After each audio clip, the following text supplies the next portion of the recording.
Hello everyone, my name is Crazy M and I thought I'd make a video about the good, the bad and the ugly of the Naval Strike DLC. So my overall impression of the DLC was quite positive, that's why I'm gonna start with the good first, obviously. The biggest part of the DLC are obviously the maps as well as the carrier assault mode. The maps in my opinion are very good, much better than everything we had before. There are some things that occur in the design that I'm not really happy with, but overall these maps play quite well. They look also from an artistic standpoint quite good and overall a solid work. Now when I said that those maps have some drawbacks, it is that mainly the design most focuses the action on 3 flags in the middle, especially for carrier assault large. 3 flags in the middle that are quite infantry-centric, and then there are 2 outposts that don't see a lot of actions or are pretty heavily vehicle combat only. So you might see this as a drawback, you might see this as an advantage. It sometimes kind of sucks, but overall it's still nice. In Conquest Large the map is far more balanced in between infantry and more open combat, so that works out a bit better. Carrier Assault overall is a nice game mode. It's definitely a huge change up from all that we've seen so far. It's a lot of fun to play. I've played mostly Carrier Assault because I really enjoyed the change up, and it has a unique change of pace in it and a lot of things to do, so quite nice overall. One thing to also say is that rush works definitely better on these maps. This is highly welcome by me. I was a huge rush player in Battlefield 3, not so much in Battlefield 4, but because those maps are quite good for rush again, I really enjoyed playing the few rounds rush that I played, so good to see that. One new addition that we got was the hovercrafts, and these are really fun to play. It's a good addition. They make a lot of sense in terms that you can go overboard and over land.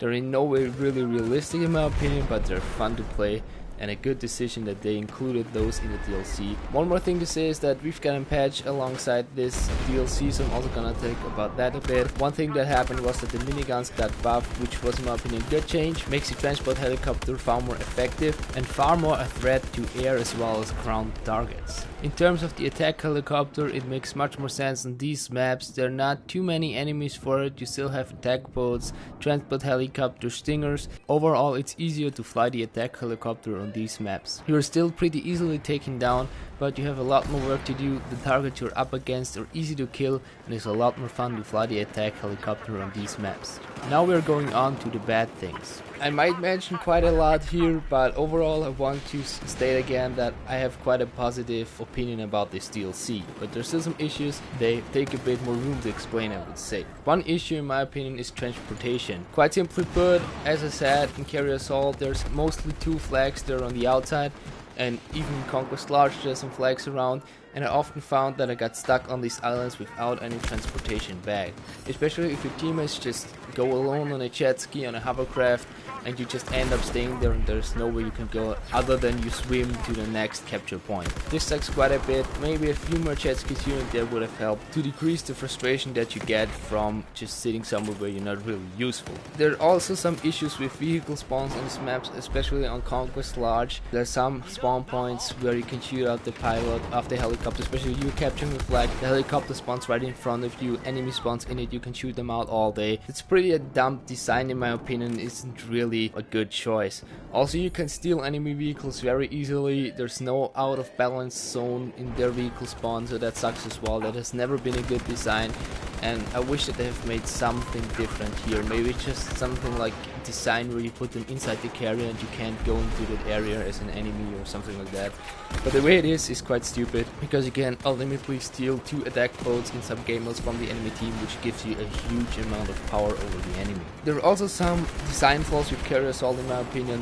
One point is that it's quite short, especially in 64 players. It goes so fast. It's just 30 minutes in average what I play, 12-30 minutes, sometimes 15 minutes, but it's really a short game mode rather, and I feel like it had the potential to be much larger in a sense, and that's kind of pity that they missed that opportunity. Also, once you crack the carrier open, the mechanics to get on the carrier are pretty stupid. You get a parachute spawn above it. I would have really loved to see that you would have to go by boats, by helicopters, not just can spawn in on top. That kind of ruins the whole feeling of it in my opinion. Also on 64 players I feel that with 5 flags and mostly 3 are infantry centric in the middle, most people stay on 3 flags and it gets quite clustered for 64 players. Just imagine playing 64 player domination. But then again, Once the carriers are open, 64 players make a lot of sense in that you have a rush game there, and especially if 2 carriers are open, you have 32 players on the one, 32 on the other, and it's quite a good balance. So it's kind of a bit, I don't really see an easy route out of there to balance it out.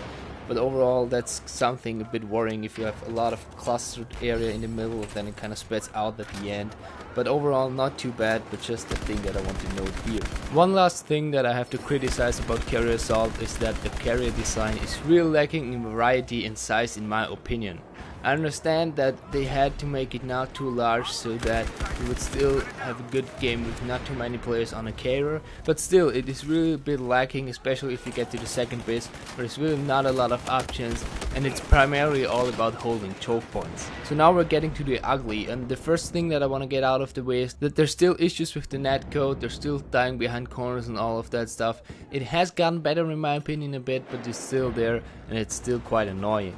The Naval Strike DLC has also introduced a bit of stuttering lag here and there, especially on 64 player servers, and it really makes it quite unplayable, so that is an issue that has to get fixed soon, otherwise this is not really enjoyable.